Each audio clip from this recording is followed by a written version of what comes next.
That a world only would consist of black and white, I'm aware of is not true.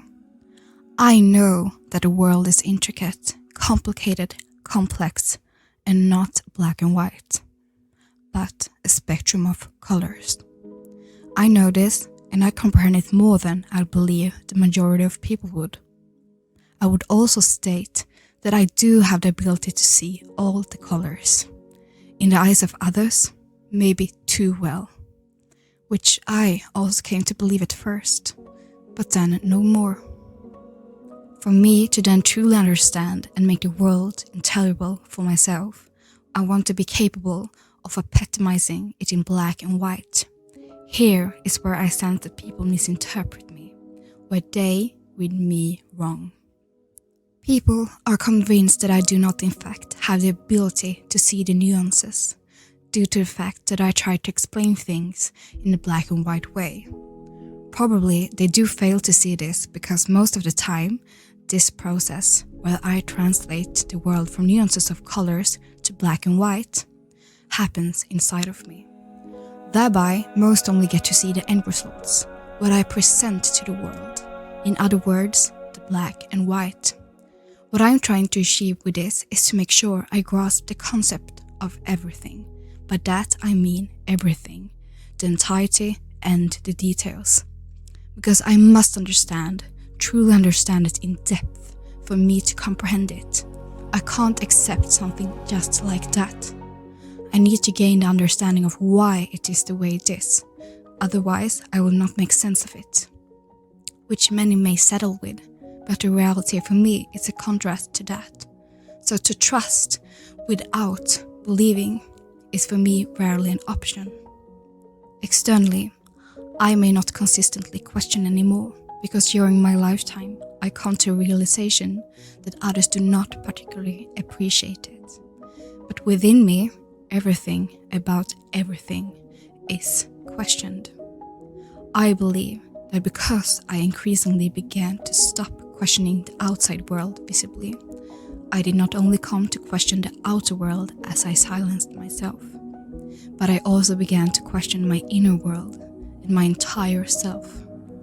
Seeing that others did not tolerate my questioning, I became rebuked by them, and I took this to heart entirely, consumed by the actions of others.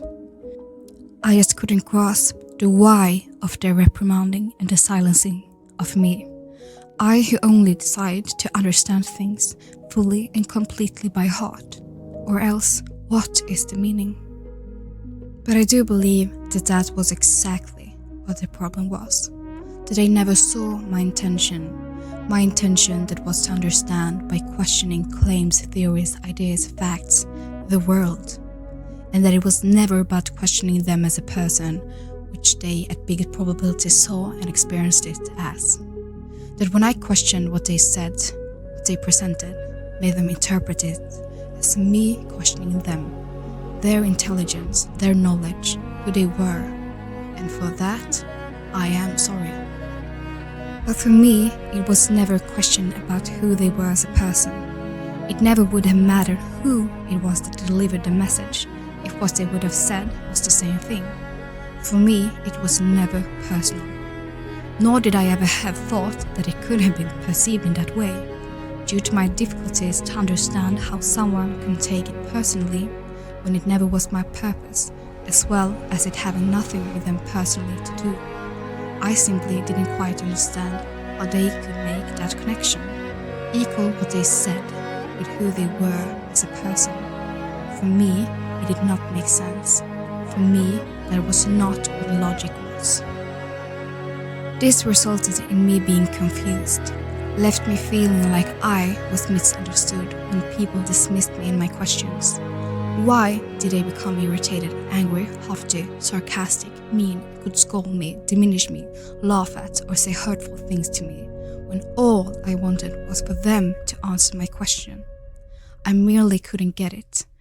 But because of the fact that it made me feel bad, I withdrew. And what truly took place inside of me progressively became more hidden and difficult for me to access, when I and what I felt wasn't allowed to exist in their world. I knew nothing but to adjust myself accordingly to the view of what was seen as allowable and acceptable. I wasn't able to tell when I possibly might or should have considered changing or adjusting some behaviors that others saw as my wrongdoings, unless somebody pointed it out to me, because I wasn't naturally aware of those misdemeanors due to my different perceiving and thinking. And let me tell you, people can point. This is where I may differ from the norm. I didn't know when not to listen to others and when to listen to myself. Of course, that ended with me trying to please everyone all of the time, except myself.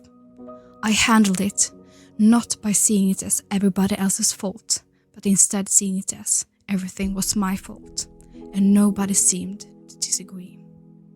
I was not consciously aware of what it was that was happening, nor did I understand that something instead of me had begun to take up space. I solely fought to survive, the only way I knew how.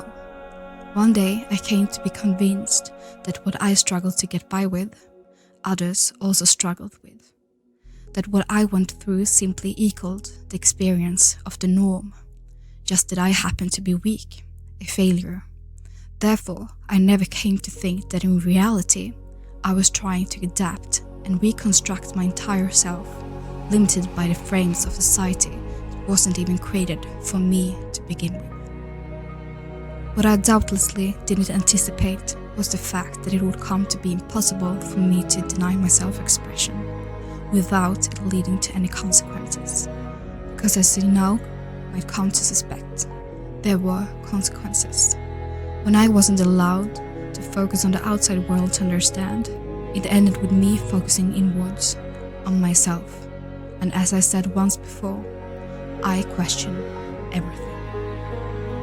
So for me, it became personal. And as you probably are familiar with, the concept of taking something deeply personal, especially how it may make you feel.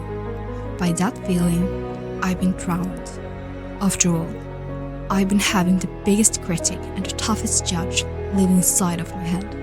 And in contrast to the ones in my surroundings, I never had a choice. I could not silence that voice, since it was the voice of my own.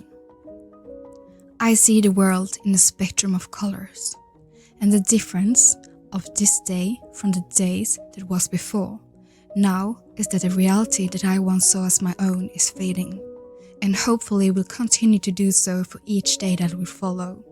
Because today I do realize that I do not see the colors greater than others, but it is the others that don't see in color at all.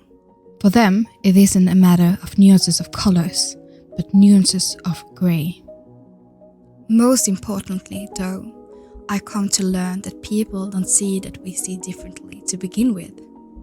What I see in color, others see in nuances of grey, convinced that that is how the world looks.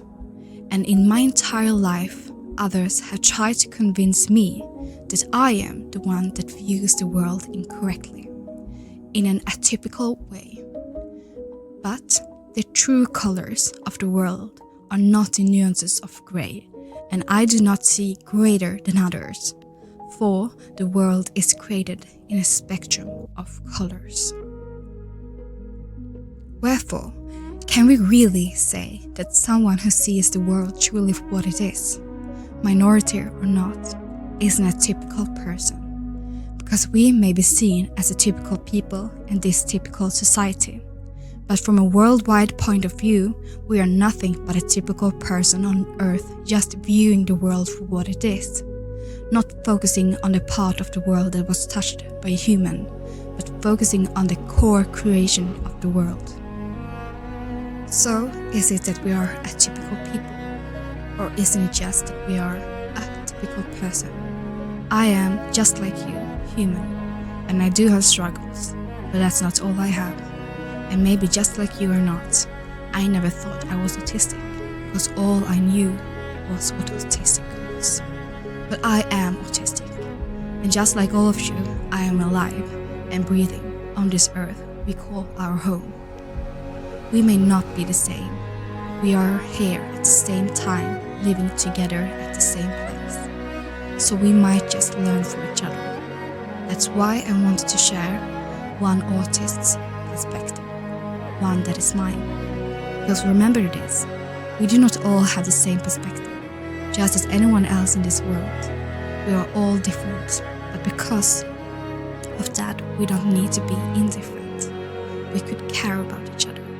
And sometimes I may need some more care than others might do. But if we are here together, why not be in it together? And never forget this. I might not belong to the norm, but I am normal and I am autistic.